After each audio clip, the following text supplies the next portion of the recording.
Doctor Babasaheb Ambedkar 135వ జయంతి వేడుకలు గుంటూరు జిల్లా ఉండవల్లిలోని ముఖ్యమంత్రి క్యాంపు కార్యాలయంలో ఘనంగా జరిగాయి. కార్యక్రమంలో పాల్గొన్న ముఖ్యమంత్రి చంద్రబాబు నాయుడు ఈ సందర్భంగా బిఆర్ అంబేద్కర్ కు ఘనంగా నివాళి అర్పించారు.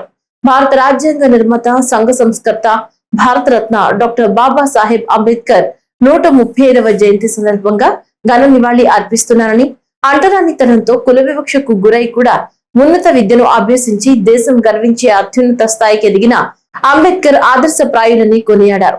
ప్రపంచంలో బలమైన ప్రజాస్వామ్య దేశంగా మన దేశం నిలుస్తోంది అంటే దానికి కారణం ఆయన మనకిచ్చిన రాజ్యాంగమని, సమాన అవకాశాలు, హక్కులు అందించి ప్రతి పౌరుడికి రాజ్యాంగ రక్షణ కల్పించారని వ్యాఖ్యానించారు. అంబేద్కర్ ఆశయ సాధనే మన లక్ష్యం కావాలన్నారు.